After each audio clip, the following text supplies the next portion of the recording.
I'll try not to go in for drugs. I'll try and be mentally prepared to deal with the pain that, you know, I know it's one of the most painful things you can go through as a human. So I've you know, no options are closed. I was speaking to one of my friends the other day, and he was, you know, it's like both actually agreed that I don't think men actually could go through what the women have to go through and everything. So you do have that sort of, there is a little bit of guilt now, obviously seeing what's going to be happening next as well. So. Well, I didn't want to know the sex of my baby because I didn't want to make up too much my mind or fantasize too much about its person.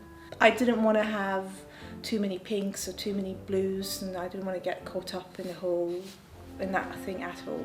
You're constantly pondering if it's like boy, girl, and but just happy either way, obviously. Last Saturday we went in to have the labour induced because I was 12 days overdue.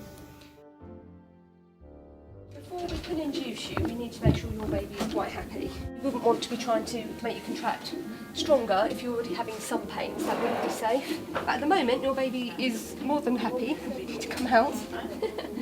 So everything is fine. After the first dose, they monitor the baby's heart rate and the baby's movements. After about half an hour of monitoring the values, you can start walking around, and the more active you are, the better. So, you know, he was walking along corridors, up and down the stairs, and around 2:30 in the afternoon, my waters broke. I was just sitting downstairs. I think there was about 3 little babies, kids playing, and suddenly there was a gush. I was like, what did I just do? There's a puddle. I had to go to reception and say, sorry, I was sitting there and my water broke, sorry. Waters are clear. It's a sign of a nice healthy baby. If the waters were very blood stained, we would be worried if there was any blood coming away from the placenta, which could be a problem. The other thing that we were concerned about for Shokoh was, because she's 10 days overdue, that there could be meconium, which is green or brown, which is very, very common in post-mature babies, but it would be an indication for continuous monitoring, definitely no pull. It can be an indication of fetal distress, that's why. The first hormone was vaginally. The second hormone, because my waters had broken, it had to be orally. What we aim to do when your waters are broken is we try to be minimally invasive with our vaginal examinations, because once your waters are broken we worry about ascending infection. So although we would do it aseptically with sterile gloves, if we can avoid examining you and give you a tablet under the tongue, so much the better. I really would like the contractions to start. I'd like to go into labour, because if I don't go into labour, if it's not established, by the morning they're going to give me oxytocin, which is quite a strong hormone to start the contractions. After the second hormone, it took about 4 or 5 hours. Around 8ish there was a lot of pulling and mild contractions. At 11 o'clock they started getting quite strong. At about midnight, 1 o'clock, they were extremely, for me anyway, that was the kind of contractions they talk about. About 8 o'clock in the morning, I had progressed to 3 centimetres. My cervix was 3 centimetres open. Apparently Shokoh's been really, really good all night. She's been constantly working, editing and everything, and obviously she's gone into labour now. I was taken to the delivery suite. From then, I was on pethidine and gas for quite a few hours, but not much was happening. My contractions weren't changing, they weren't becoming much regular. So the doctors decided to go stronger, so we went to the oxytocin, which is, you know, that really gets everything going. And about then I was on gas and pethidine for some time, but it was too strong, so went for epidural. I just placed an epidural catheter for Shokoh, So it is for pain relief. So this will, the epidurals or the needles in the back, which will help to cope with the pain. So it is very important to remember that they can still feel the contraction, they can still feel the pressure in the low back, but this will help them to cope with the pain much better. It has an immediate effect, calming. Obviously Shokoh's had the epidural put in, and she's actually getting some sleep, which is probably very well needed. I think in a minute the doctor's going to come and just do a check and check if there's any expansion and everything, so fingers crossed.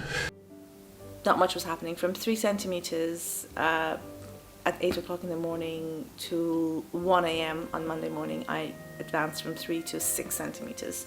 So I wasn't really going anywhere.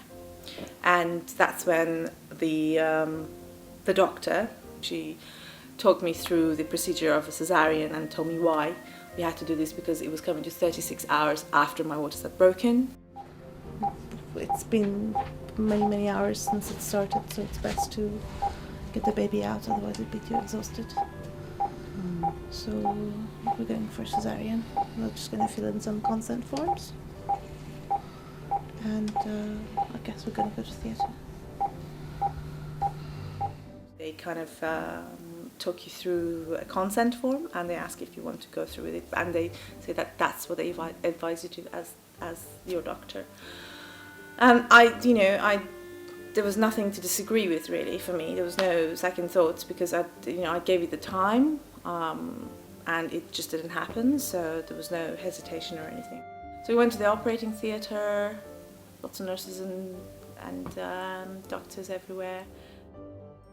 Up until midnight on Sunday, I was hoping for a natural birth in the birth pool.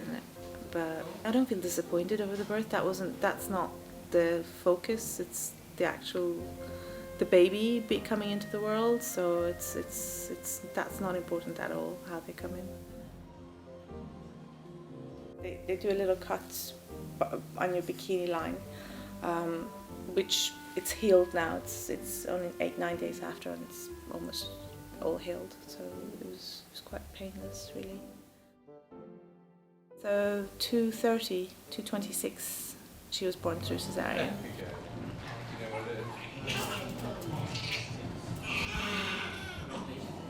When I found out it was a girl, I was very happy. I was really pleased. My own little girl. For some reason, I think it was 60-40 for me. The notion that I was going to be a girl. I was shivering. After a cesarean, after all the epidural, you get quite shaky. And I had just the use of my arms. From here and down, I was quite numb, and I was lying on my back. So it wasn't like I could hold her really. They came down with her to my face, so I could say hi to her, and I could touch her, and I could kiss her. She's a big old girl. No, she's over 9 pounds. So 4.27 kilos. Yeah.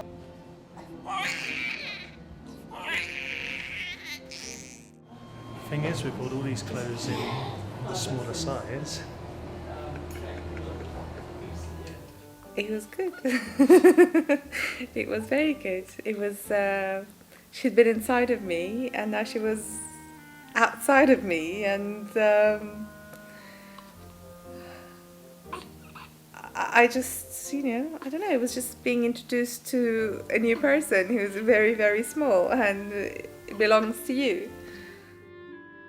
I'd say this one's definitely been quite a journey, isn't it?